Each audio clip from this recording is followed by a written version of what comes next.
I'm a consultant cardiologist. I've been a qualified doctor since 2001.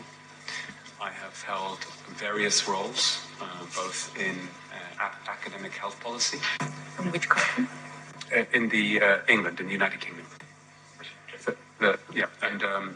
Of the various roles, I won't bore you with all of the details, but I think three of the most relevant and prominent are the fact that I was an ambassador for the Academy of Medical Royal Colleges for 6 years, which represented every doctor in the UK.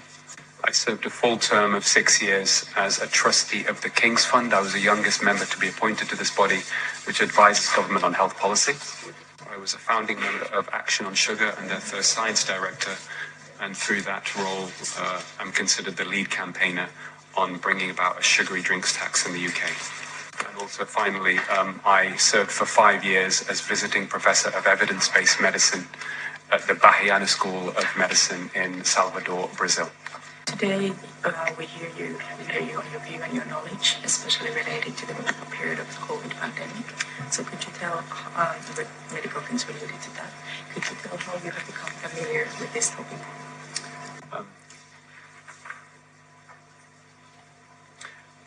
In early 2020, at the beginning of the pandemic, I was most vocal doctor on the mainstream, making the link very early on between COVID and those who are vulnerable to suffering serious complications from COVID.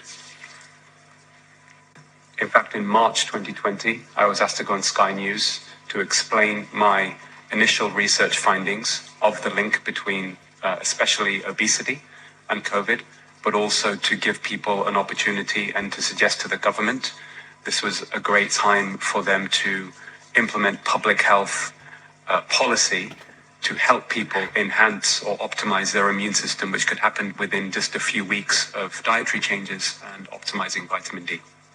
This was later also backed up by medical journal publications a few months later, and I was the first to mention on the back of an article I'd published in the Daily Telegraph newspaper, which became a front page commentary and was picked up by BBC News and Good Morning Britain, where I had said that it's likely our Prime Minister, Boris Johnson, was hospitalized because of his weight.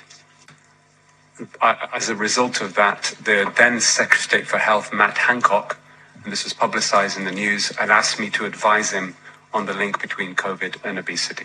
So we have already a summary, and in that we see that, of course, it was based on case studies, but then also due to a personal tragedy, we became interested in what are the possible effects that COVID vaccine could have on the health of the population. Could you tell more about that? Yeah. If you'd allow me first, before I explain my journey and in many ways U-turn on my understanding in terms of the benefits and harms of the COVID vaccine. My experience in this area over the last couple of years has made me realize more than ever that even for the greatest barrier to the truth are not factual or intellectual barriers, but psychological. I think all of us as human beings are vulnerable to these psychological barriers, and we should have compassion for ourselves. And I will just very briefly summarize those three psychological barriers before I get into my detailed account of what I was involved in regards to the COVID vaccine. The first psychological barrier is one of fear. And many of us, understandably, and I still remember from early on in the pandemic, we were all scared. We did not know what we were dealing with. The issue with fear is that when people and populations are in a state of fear, we are less likely to engage in critical thinking, and we are more likely to be compliant. Although COVID was particularly devastating for vulnerable groups and the elderly, and I even have managed and still manage people with long COVID, the fear was grossly exaggerated. And one of the examples of that is that when we had good information on the mortality rate of COVID in the United States, one survey in 2020 revealed that 50% of Americans believed that if they caught COVID, the risk of hospitalization was 50%, 1 in 2. When the actual figure certainly an average for people in middle age, was less than 1%. The second barrier to the truth, which I think is very relevant to the situation we find ourselves in now, is one called willful blindness.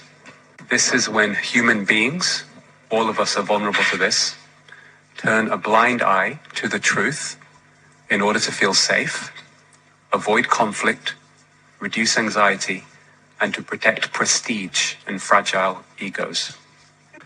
Some examples of this include, on a personal level, willful blindness can occur when a spouse turns a blind eye to the affair of their partner. On an institutional level, some great examples of willful blindness include Hollywood and Harvey Weinstein, the Catholic Church, and child molestation. I believe the current situation we find ourselves in, with much of the mainstream narrative and the medical establishment and policymakers not acknowledging quite horrific, serious, and common harms from this vaccine, is another example of willful blindness. And I also say this with full empathy because I was one of those people that was for a very long time willfully blind to the harms of the COVID vaccine. In January 2021, I was one of the first people to take 2 doses of the COVID mRNA vaccine because I volunteered in a vaccine center. I still believe that traditional vaccines are some of the safest amongst all pharmacological interventions in medicine, and I could not conceive of any possibility whatsoever of this vaccine causing harm. As a public figure and respected doctor in the UK, I have built relationships across the board with many other public figures, including celebrities and politicians, who often come to me for medical advice. One of those people was film director Gurinder Chadha, who you may be familiar with some of her work, including the movie Bend It Like Beckham, who had asked me whether or not she should take the vaccine and had sent me blogs which I dismissed and regarded as anti-vax nonsense. I was then asked to go on Good Morning Britain because Gurinder Chadha, the director herself, tweeted that I had convinced her to take the vaccine. The main reason for this TV appearance was to help tackle vaccine hesitancy, which was very prominent amongst people from ethnic minority groups in the UK. I made the point on that program that I understand where vaccine hesitancy was coming from because of the history that I have been involved with over many years in highlighting the shortcomings of pharmaceutical industry influence over medicine. And I even made the point, if I remember correctly, that they have been found guilty of fraud on many occasions, that the third most common cause of death pre-pandemic after heart disease and cancer is prescribed medications. I, however, reassured the public and said that despite these figures of everything we do in medicine, traditional vaccinations are amongst the safest. I still believe this to be the case. A few months later, in April 2021, I met with a colleague and friend of mine who I regard as one of the brightest cardiologists in the United Kingdom. I was surprised when he told me that he had not taken the COVID vaccine. He explained to me that he had concerns because he had seen in the supplementary appendix of Pfizer's original trial that there were 4 cardiac arrests in the vaccine group and only 1 in the placebo.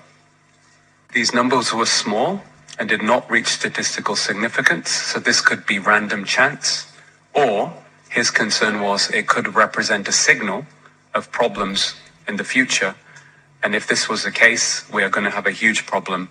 He said he'd rather wait and see what happens before taking the vaccine.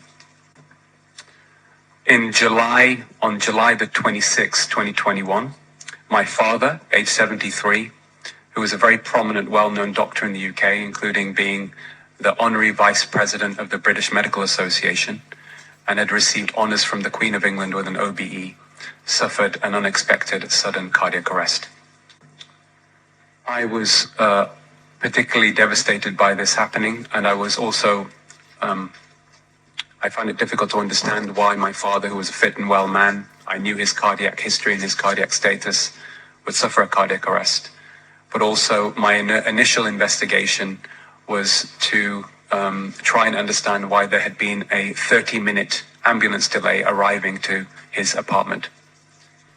2 weeks later, the deputy chief nurse of NHS England, a government health body, called me up. She was very upset. She knew my father very well, and she was crying, and she told me, Aseem, there's something I need to tell you. She, in effect, told me that throughout the country for the last 2 months prior to my father's cardiac arrest, in most regions of the UK, ambulances were not getting to patients in time for heart attacks and cardiac arrests, and there had been a deliberate, and I will use these words because I've mentioned it before, a cover-up involving the government and the Department of Health to withhold this information from doctors and the public. I worked with an investigative journalist with the I newspaper in the UK to write an article and a news story that became BBC News headlines a few months later, exposing this. Just before I exposed this, I messaged a professor of cardiology who I trust in the UK. He has a leadership role, to explain to him what had happened and what I was about to do. I have text message evidence of this. He told me not to do this because it would make me enemies. I explained to him that I had a duty to patients and the public. I'm highlighting this as one example, and I'll give you more examples of a cultural problem within medicine. The next part of this story is the post-mortem findings of my father. They did not make any sense to me. I am considered a leading expert, maybe in the world, on the development and progression of coronary artery disease. My father had 2 severe blockages in his coronary arteries. There was no actual evidence of heart attack, and likely there was a rhythm disturbance because of reduced blood supply that led to his cardiac arrest. Then, within the space of a few weeks, around October and November, 3 different sources of information was brought to my attention that made me realize that there was probably a significant problem with the COVID mRNA vaccine. The first, in October 2021, I remember I was giving lectures in Stockholm. I was contacted by a journalist with the Times newspaper who reported to me and said, Dr. Malhotra, we have reports of an unexplained 25% increase in heart attacks in hospitals in Scotland, and asked me what I thought was going on. I explained to her that at that time, with the evidence I knew and my own experience, I said that 2 likely contributory factors were lockdown stress. We know that when populations undergo severe stress after war, for example, there is an increase in heart attacks and strokes that can last for many years. She asked me whether I thought that there was a contribution. I was surprised when she asked me whether I thought there may be a contribution of the COVID vaccine to these heart attacks. I said to her, a good scientist should never exclude any possibility, but I felt at the time it was unlikely to be related to the COVID vaccine, but we should watch this space and keep our eyes open.